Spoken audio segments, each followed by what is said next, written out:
Bonjour frères et sœurs bien-aimés en Jésus-Christ. J'ai décidé aujourd'hui de faire cette vidéo pour que nous puissions nous entretenir sur l'Église de Jésus-Christ.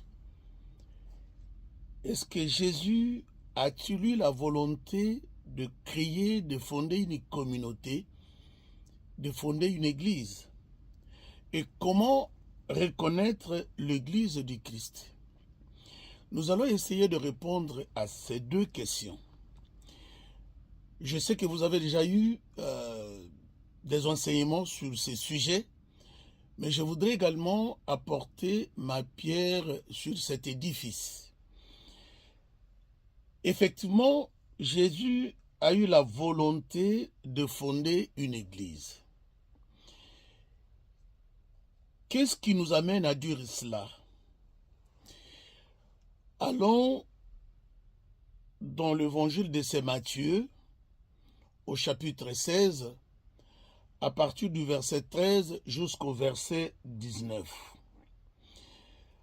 Arrivé dans la région de Césarée de Philippe, Jésus posa à ses disciples cette question. Au dire des gens, qu'est le Fils de l'homme? Ils dirent, pour les uns, Jean le Baptiste, pour d'autres, Élie, pour d'autres encore, Jérémie ou quelqu'un de prophète. Mais pour vous, leur dit-il, qui suis-je? Simon-Pierre répondit, tu es le Christ, le Fils du Dieu vivant. En réponse, Jésus lui dit, tu es heureux, Simon le fils de Jonas, car cette révélation t'est venue non de la chair et du sang, mais de mon Père qui est dans les cieux. Eh bien, là nous arrivons au verset 18, eh bien moi je t'ai dit, tu es Pierre, et sur cette pierre je bâtirai mon église, et les portes de l'Hadès ne tiendront pas contre elle. Je te donnerai les clés du royaume des cieux. Quoi que tu lis sur la terre sera tenu dans les cieux pour lier, et quoi que tu délies sur la terre sera tenu dans les cieux pour délier. Voilà, bien-aimés en Jésus, dans cette péricope mathéenne, il est clair que Jésus avait la volonté de fonder son Église et il choisit, il désigne l'apôtre Pierre comme celui sur qui cette Église plutôt sera fondée. Donc cette volonté est manifeste et claire. Mais certains de nos frères qui ne partagent pas avec nous la même foi disent que cette péricope ou ces versets, surtout le verset 18, qui désigne Pierre comme celui sur qui l'église de Jésus-Christ sera bâtie, nos frères disent que cette parole ne s'adresse pas à Pierre comme personne, mais plutôt à sa déclaration de foi. Donc ce n'est pas sur Pierre que l'église de Jésus-Christ sera bâtie, mais c'est sur la foi que vient de proclamer Pierre que cette église sera bâtie. Mais ce qui étonne, c'est que, parce que si on isole le verset, on peut lui donner tous les sens possibles. Mais Jésus, au verset 19, dit, « Je te donnerai les clés du royaume des cieux. » Il donne les clés du royaume des cieux à qui? À une personne qu'il vient de nommer Pierre ou à la foi. Donc, si on regarde le contexte de la péricope, effectivement, Jésus parle à Pierre et non à sa foi. Il est vrai que celui qui a la foi sur Jésus, qui reconnaît Jésus comme son Seigneur et comme son Sauveur, qui reconnaît Jésus comme le Fils de Dieu, comme loin de Dieu, fait partie de ses disciples. Celui-là fait partie de ses disciples. Mais ici, Jésus parle à Pierre. Et une chose que nous ne pouvons pas oublier, c'est que on échange dans la Bible, le changement d'un nom désigne également une mission accordée à la personne. Jésus n'aurait pas changé de nom à Pierre pour le plaisir de le changer. S'il change de nom à Pierre, c'est parce qu'il lui donne une mission. Et cette mission, c'est d'être le berger, le pasteur de son église, le pasteur de ses brebis. Et cela est corroboré par ces passages de l'évangile de Saint-Luc, pardon, de Saint-Jean, au chapitre 21, à partir du verset 15. C'était après sa résurrection. Et bien aimé en Jésus, je pense que vous serez d'accord avec moi que Jésus avait effectivement la volonté de fonder une communauté, de fonder une église, et c'est sur Pierre que cette église, sur l'apôtre Pierre, que cette église va s'appuyer, c'est sur lui. Je disais l'évangile de Saint Jean, chapitre 21, à partir du verset 15.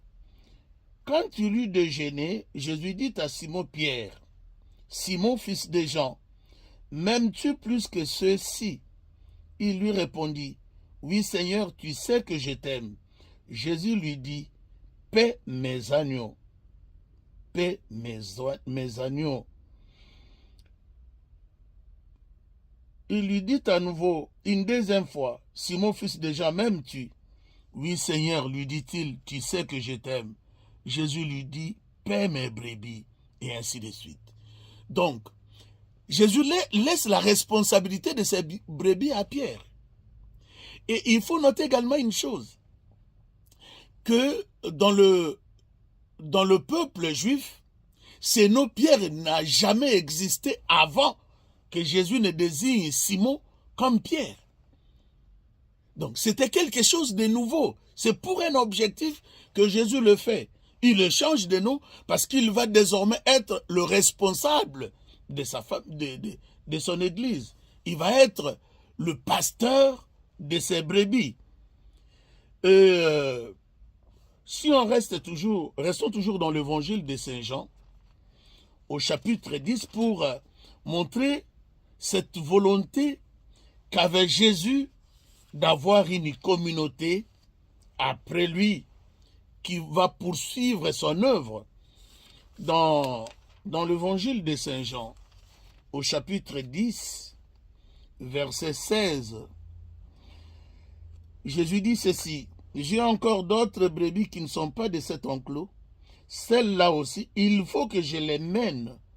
Elles écouteront ma voix. Il y aura un seul troupeau, un seul pasteur. » Un seul troupeau, un seul pasteur. D'ailleurs, étymologiquement, église, ecclésia, qui signifie assemblée, corps mystique du Christ, la communauté des chrétiens, c'est quelque chose qui a été voulu par Jésus et il a désigné Pierre comme le premier responsable, comme celui sur qui son église sera bâtie. Donc c'est lui le premier pasteur de l'église de Jésus-Christ. Oui, bien-aimé en Jésus, cette volonté est manifeste. C'est comme cela que dans la première épître de Saint Paul aux Corinthiens, chapitre 1er, à partir du verset 15 jusqu'au verset 20, nous pouvons lire ce qui suit. Je voudrais que vous m'accordiez vraiment votre attention. Je disais 1 Corinthiens, chapitre 1, verset 15 à 20. Il est écrit ce qui suit. De sorte que nul ne peut dire que vous avez été baptisés en mon nom. Ah si, je baptisais encore la famille de Stéphanas. Pour le reste, je ne sache pas avoir baptisé quelqu'un d'autre. car le Christ ne m'a pas envoyé baptiser, mais annoncer l'évangile, et cela sans la sagesse du langage, pour que ne soit pas réduite à néant la croix du Christ. Le langage de la croix, en effet, est folie pour ceux qui se perdent, mais pour ceux qui se sauvent, pour nous, il est puissance de Dieu, car il est écrit, « Je détruirai la sagesse des sages et l'intelligence des intelligents. Je la rejetterai. Où est-il le sage? Où est-il l'homme cultivé?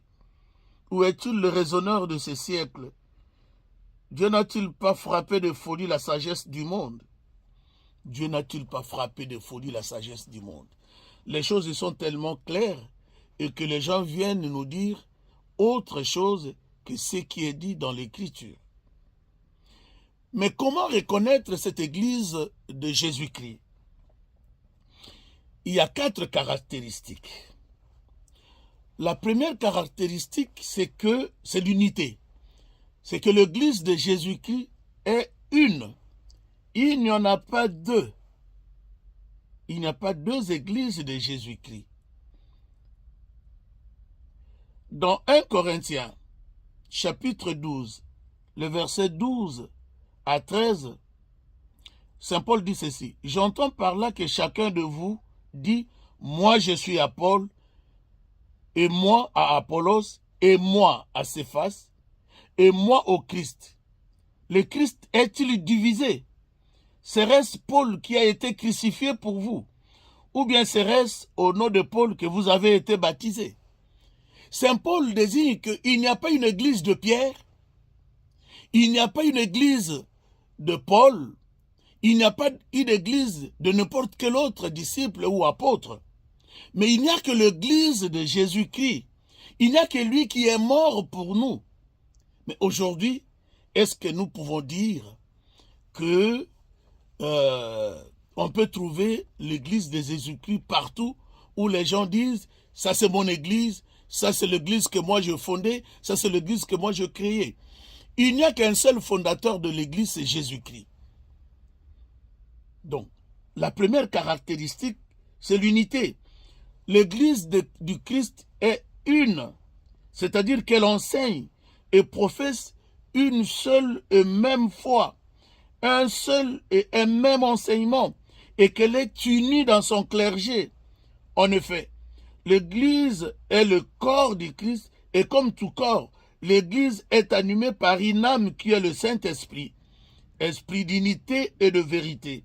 Ainsi, dans son enseignement, selon la promesse du Christ, son église ne peut pas se tromper. Son église ne peut pas se tromper.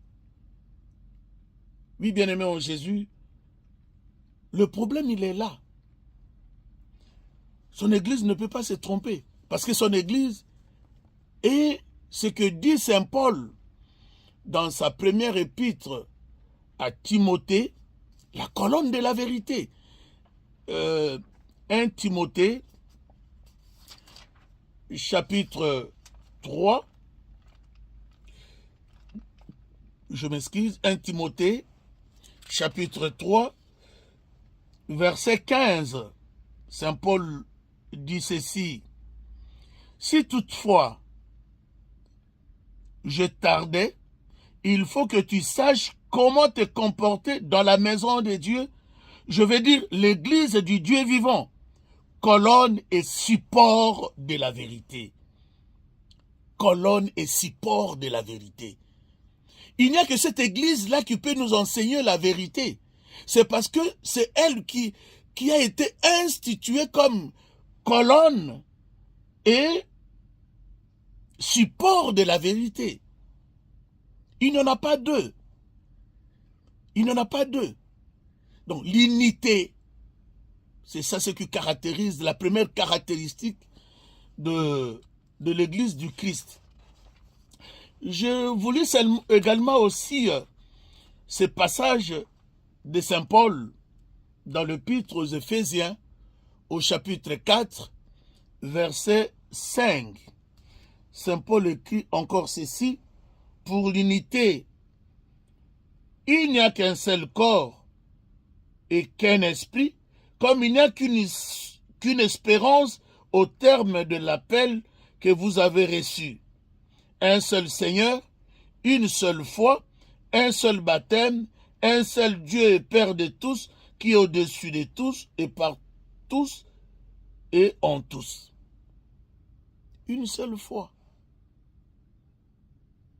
Éphésiens chapitre 4, à partir du verset 4 jusqu'au verset 6. Comme il n'y a qu'un seul Seigneur, il ne doit y avoir qu'une seule foi, il ne doit y avoir qu'un seul baptême, il ne doit y avoir qu'un seul Seigneur qui est au-dessus de tous. Oui, bien-aimés en Jésus, ne vous y trompez pas, ne soyez pas égarés. L'église de Jésus est une, et cette église est celle à laquelle moi j'appartiens, qui a pour fondateur Jésus-Christ lui-même, cette église qui est depuis les origines.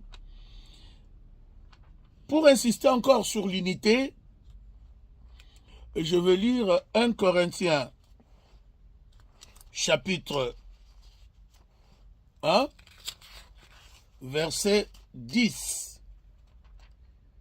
Ça, c'est on est toujours dans la première caractéristique de l'église de Jésus-Christ, c'est l'unité.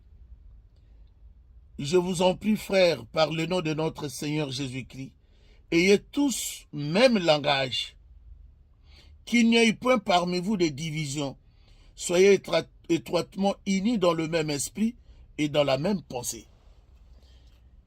Donc cette insistance sur l'unité, n'en parlons même pas de sa dernière prière qui se trouve dans l'évangile de Saint Jean chapitre 17 verset 21 où Jésus appelle à l'unité de tous ceux qui croient en lui. Qu'ils soient un, comme toi Père et moi, nous sommes un. Donc la première caractéristique c'est cette unité qui doit être une caractéristique première de l'église de Jésus-Christ. On doit avoir un seul enseignement, un même enseignement. Voilà, bien-aimés en Jésus, pour ce qui concerne la première caractéristique pour reconnaître l'église de Jésus-Christ. Deuxième caractéristique de l'église de Jésus-Christ, l'église de Jésus est sainte. Dans l'Épître aux Éphésiens, chapitre 5, à partir du verset 25 jusqu'au verset 26. Avant de lire ce passage, je voudrais préciser une chose. Pourquoi dans notre credo, nous disons que l'Église est une sainte? Pourquoi nous disons la Sainte Église catholique? Nous ne disons pas que l'Église est sainte parce que les gens qui sont dans cette Église-là sont tous des saints, sans péché. Non. Nous sommes tous des pécheurs. Nous qui faisons partie de cette Église, du pape jusqu'au dernier fidèle, nous nous reconnaissons tous pécheurs et dans notre messe à l'Eucharistie, il y a ce qu'on appelle les confiteors, une demande de pardon au début de la messe parce que nous nous reconnaissons tous pécheurs. L'église de Jésus n'est pas sainte parce que ceux qui composent cette église sont saints. Mais l'église de Jésus est sainte parce que c'est l'œuvre de Jésus-Christ. Comme c'est une œuvre de Jésus lui-même, l'œuvre de Jésus ne peut être que sainte. Une église fondée par une personne ne peut pas prétendre à la sainteté. Parce que celui qui la fonde lui-même est un homme pécheur. Et son œuvre ne peut être qu'une œuvre imparfaite. Et je peux aller même plus loin. Nous qui sommes de l'église catholique, qui est sainte parce que c'est l'œuvre de Jésus, nous venons dans cette église pour nous sanctifier. Cette église est capable de nous rendre saints parce qu'elle est l'œuvre de Jésus lui-même.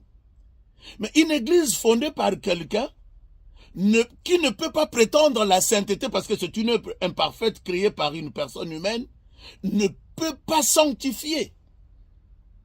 Bien-aimé, c'est une vérité. Et croyez à cette vérité. Je reviens à l'épître aux Éphésiens, à laquelle je fais allusion tout à l'heure, au chapitre 5, à partir du verset 25 jusqu'au verset 26, Saint Paul dit ceci. Marie, aimez vos femmes comme le Christ a aimé l'Église. Il s'est livré pour elle, afin de la sanctifier en la purifiant par le bain d'eau qu'une parole accompagne. Car il voulait se la présenter à lui-même, toute resplendissante, sans tache, ni ride, ni rien de tel, mais sainte et immaculée. Il faut aller jusqu'au verset 27. Donc, Jésus s'est livré pour son Église. Cette Église que lui-même a fondée et a laissé Pierre comme responsable, Jésus s'est livré pour elle. Cette Église qui est la colonne et le support de la vérité. Et il a voulu, en se sacrifiant pour cette Église, il a voulu la rendre sainte par son sacrifice, par son sang versé. La rendre immaculée, sans tache. C'est pourquoi, bien-aimés en Jésus, je reviens en vous disant que l'Église tue sa sainteté, non de celle de ses membres, mais de celle du Christ à travers son enseignement dans ses sacrements. Voilà pourquoi nous disons que l'Église de Jésus-Christ est sainte. La deuxième caractéristique. Donc, j'espère que vous m'avez compris et que vous êtes éclairés dans votre foi. Vous appartenez à une quelconque église qui a été fondée par un homme à une date bien déterminée. Cette église n'a pas la capacité de vous sanctifier parce que cette église a été fondée par une personne pécheresse, une personne imparfaite. Et son œuvre ne peut être que imparfaite, son œuvre ne peut être que maculée.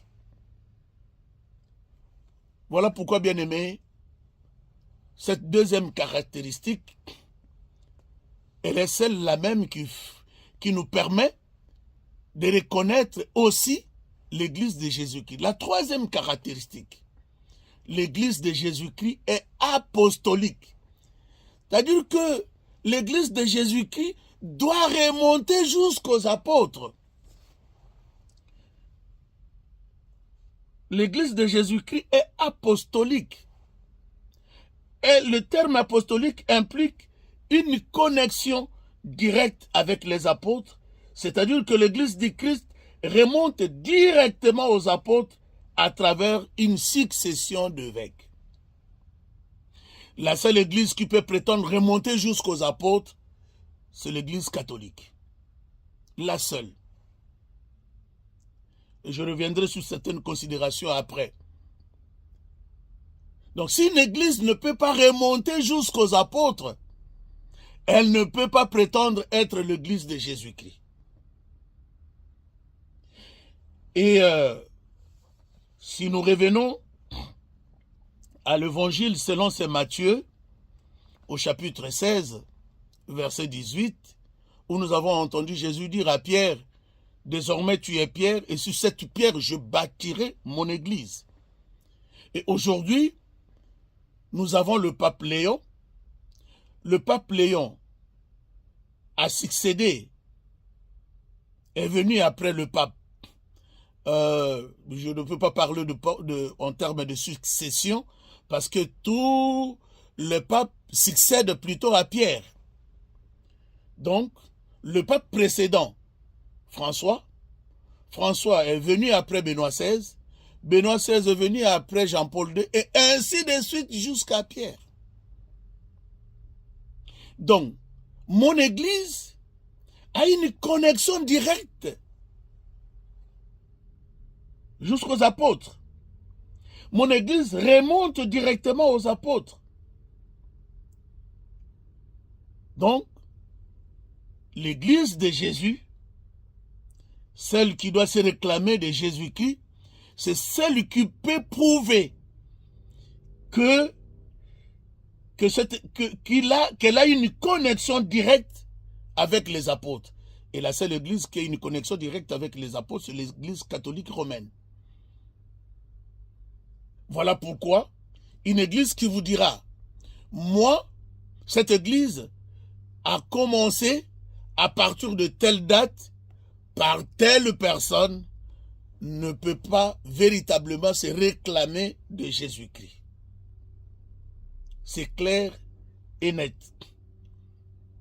L'église est apostolique. Dans l'épître aux Éphésiens, chapitre 2, à partir du verset 18 jusqu'au verset 19, voilà ce qu'il nous dit l'apôtre sacré. Par lui, nous avons en effet tous deux en un seul esprit, libre accès auprès du Père. Ainsi donc, vous n'êtes plus des étrangers ni des hôtes, vous êtes concitoyens des saints, vous êtes la maison de Dieu, car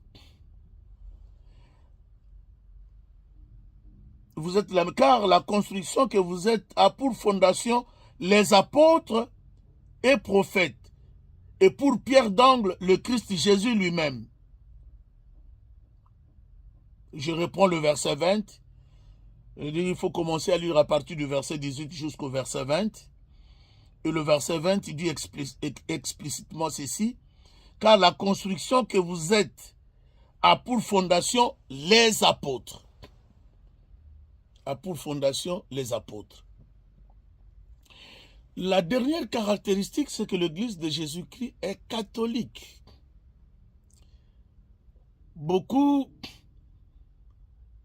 succombent sur ce point en disant que l'église catholique est une dénomination. Quand j'entends les gens dire aujourd'hui que nous n'appartenons pas aux églises des dénominations,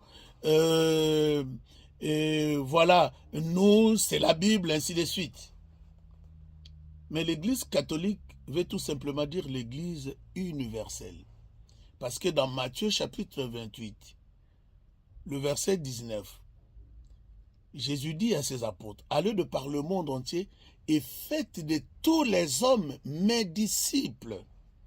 Baptisez-les au nom du Père et du Fils et du Saint-Esprit. Allez de par le monde entier.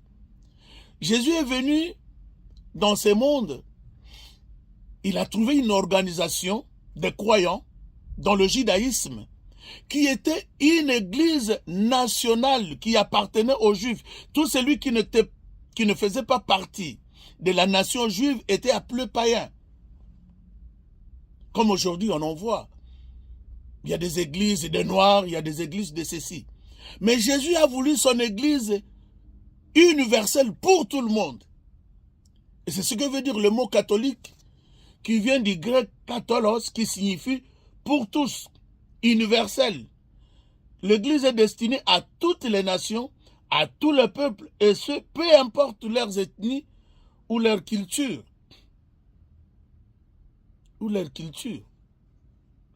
Donc voilà pourquoi l'église de Jésus-Christ est dite catholique.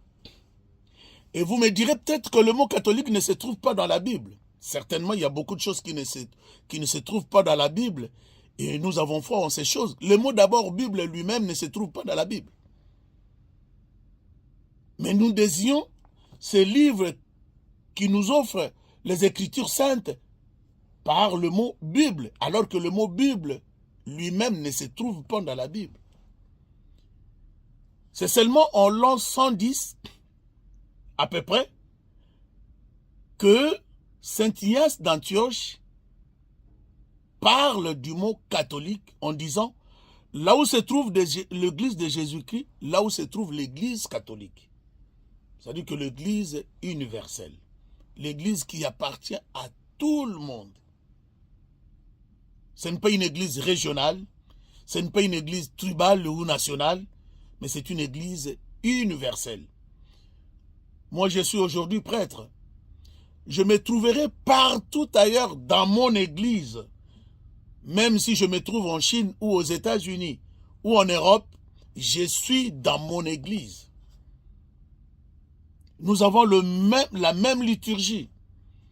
Les lectures que nous lisons tous les jours sont lues partout. Sont lues partout.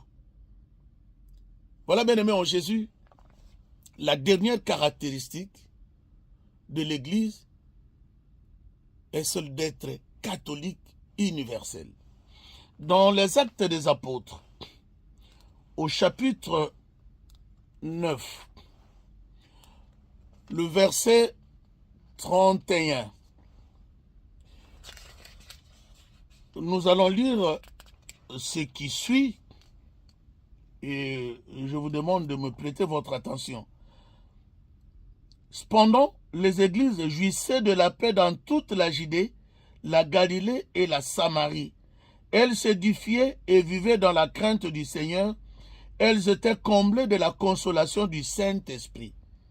Donc, les églises jouissaient de la paix dans toute la Judée. Toute la Judée. La Galilée et la Samarie. Et elles s'édifiaient et vivaient dans la crainte du Seigneur. Donc cette église universelle, qu'elle soit en Galilée, en Samarie, en Judée, c'est la même église. J'avais entendu quelqu'un dire qu'il ne peut pas exister une seule église parce que, par exemple, l'apôtre Saint Jean, quand il écrit le livre d'Apocalypse, il s'adresse plutôt aux 7 églises. Ça c'est faire une mauvaise interprétation de la Bible parce que toutes ces églises se réclament d'un seul guide, Saint Jean. Il leur écrit parce que c'est lui qui est le responsable, qui est en quelque sorte l'évêque de toutes ces communautés. Comme aujourd'hui, moi je peux dire, on peut dire l'église catholique qui est au Congo, l'église qui est en France. Ça ne veut pas dire que l'église qui est en France est différente de celle qui est au Congo. Du fait que nous nous réclamons d'un seul pasteur, nous sommes de la même église. Donc, c'est la même église et les 4 caractéristiques de l'église sont là. Une, sainte, catholique et apostolique. Et bien aimé en Jésus, j'espère que vous avez discerné avec moi quelle est l'église de Jésus-Christ et comment reconnaître cette église de Jésus-Christ. Et c'est que je vais prendre seulement 2 éléments de ce que l'église de Jésus-Christ nous a apporté. La première chose, je dirais la Bible. Beaucoup peut-être ne le savent pas. Que la Bible, c'est un document qui appartient à l'Église catholique. Les apôtres ont écrit. Certains apôtres n'ont même pas lu les écrits de leurs compères. Mais c'est l'Église catholique qui a fait un travail de pouvoir rassembler tout ce que les apôtres avaient écrit et faire le tri, parce que parmi les livres rassemblés, il y avait des livres qui portaient les noms des apôtres, mais qui n'étaient pas des apôtres. Et l'Église catholique, guidée par l'Esprit Saint, a fait ce discernement, a fait ce tri pour pouvoir retenir, pour ce qui concerne le Nouveau Testament, 27 livres. Et nous avons pris l'Ancien Testament, qui ont en principe le livre qui guide la foi des Juifs, parce que le christianisme découle aussi de la foi juive. C'est comme cela que l'Église a pris ces 2 livres, en fait, ces 2 parties, pour en faire un seul livre qu'elle va appeler la Bible. Donc, si vous croyez que la Bible est un livre inspiré de Dieu, vous devez croire aussi à l'Église qui a été inspirée pour vous donner ces livres. Tu ne peux pas croire à la Bible sans croire à l'Église qui te donne la Bible. C'est une vérité implacable, bien-aimé en Jésus. La deuxième chose, cette Église catholique nous a donné également, peut-être qu'on reviendra sur la Bible, peut-être prochainement, pour voir comment la Bible a été mise en place par l'Église catholique au IVe siècle, plusieurs siècles après la mort du dernier apôtre. Et deuxième chose que l'Église nous lègue, c'est la journée des dimanches. Avant, le monde ne se reposait pas les dimanches. Pour les Juifs, le jour de la prière, c'était le samedi, le sabbat, qui commençait vendredi soir jusqu'au samedi soir. Et le jour de dimanche, le jour que nous appelons aujourd'hui dimanche, était le premier jour de la semaine où tout le monde devrait se rendre au travail. Mais ce sont les chrétiens catholiques, parce que depuis le 1er siècle jusqu'en l'an 1000, quand on parlait du chrétien, on parlait seulement de l'Église catholique. Parce qu'il n'y avait pas une autre communauté qui se réclamait du christianisme en ce moment-là.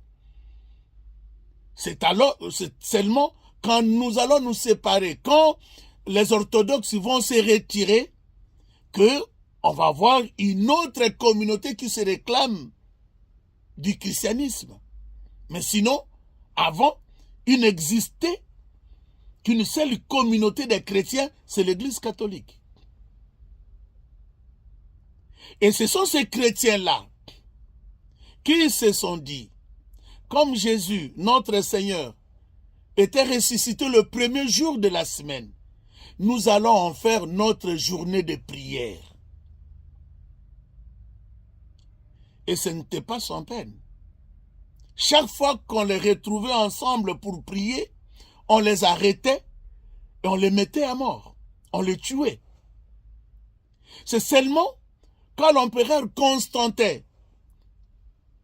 va se convertir qu'il va écrire ce qu'on a appelé l'édit de Milan en 313 pour donner la liberté religieuse aux chrétiens et autoriser que les chrétiens se réunissent pour leur prière ce jour-là, le premier jour de la semaine, et le lendemain du premier jour de la semaine, les gens pourront aller au travail. Donc c'est l'Église catholique qui nous a obtenu le jour de dimanche comme jour de prière. Ça ne s'appelait même pas dimanche. Les apôtres eux-mêmes désignaient ce jour, l'appelaient plutôt le jour du Seigneur. Je donne seulement dans les Actes des Apôtres où Saint Paul, dans les Actes des Apôtres, au chapitre 20, verset 7, fait référence à ce jour de prière où ils se réunissaient pour rompre le pain. Et l'expression rompre le pain veut dire Eucharistie, messe. Dans les Actes des Apôtres, chapitre 20, verset 7, il est écrit ceci. Le premier jour de la semaine, et comme je le dis, le premier jour de la semaine juive, devenu le jour de réunion des chrétiens, donc c'est ce jour-là où il est dit, le premier jour de la semaine, nous étions réunis pour rompre le pain. Paul, qui devait partir le lendemain, s'entretenait avec eux. Voilà. Ce premier jour de la semaine, les chrétiens se réunissaient pour rompre le pain. Et il y a une trace de ce que je viens de dire dans les Actes des Apôtres, chapitre 2, à partir du verset 42, on nous dit ce que faisaient le premier chrétien, lorsqu'ils se réunissaient ensemble, Actes des Apôtres, chapitre 2, verset 42, il se montrait assidu à l'enseignement des apôtres, fidèle à la communion fraternelle, à la fraction du pain et aux prières. Quand ils se rencontraient, c'était pour écouter l'enseignement des apôtres, mettre en commun leurs biens pour partager aux plus pauvres, donc la communion fraternelle, la fraction du pain, c'est-à-dire l'Eucharistie, la communion, et se réunissaient pour les prières. Alors d'où est venu le mot dimanche?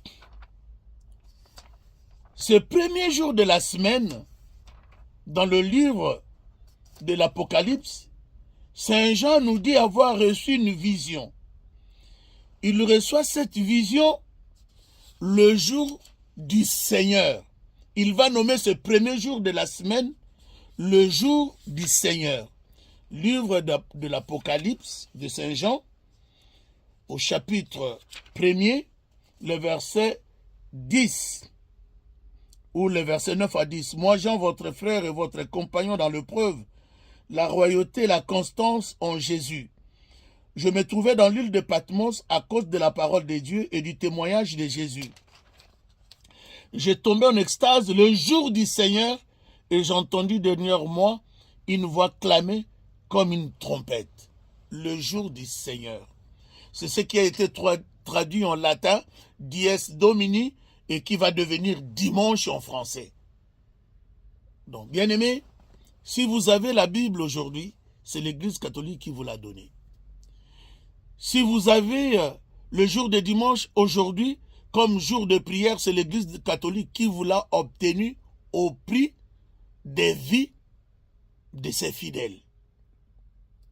Voilà pourquoi, bien aimé, pour conclure, je voudrais vous inviter à faire attention à certaines prédications, ou à faire attention à certaines personnes qui vous disent autre chose que ce que l'Église vous dit. Et dans l'Épître aux Hébreux, je vais prendre quelques passages pour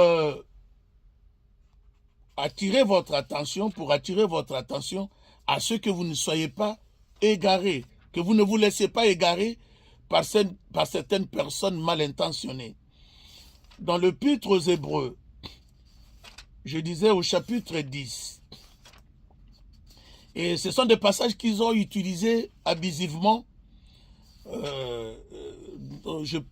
L'Épître aux Hébreux, et je vais vous expliquer pourquoi certaines personnes utilisent abusivement ces passages. L'Épître aux Hébreux, chapitre 10, verset 25.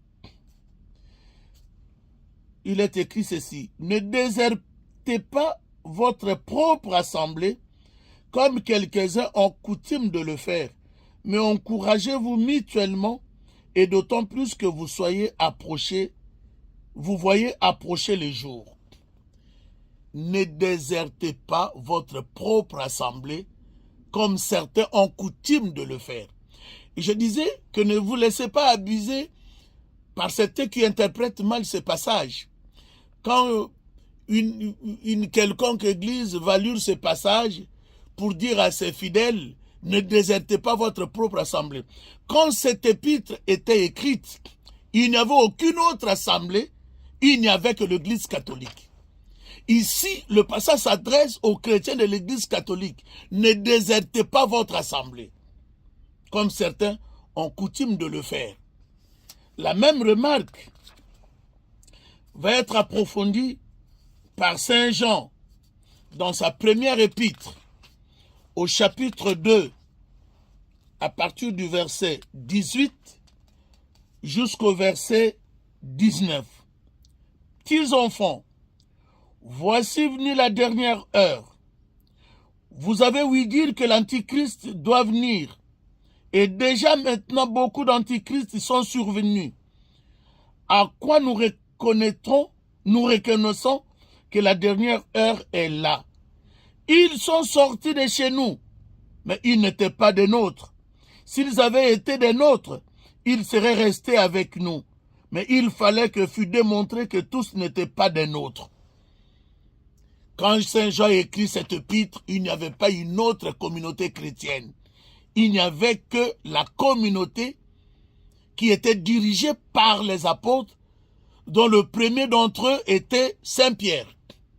Et quand il dit cela, il s'adresse à ces chrétiens-là, que l'Antichrist viendra. Il est déjà là. Il est déjà là. Et cet Antichrist, nous le reconnaîtrons, nous le reconnaissons, parce que ce sont des gens qui étaient avec nous. Mais ils se sont séparés de nous parce qu'ils n'étaient pas les nôtres.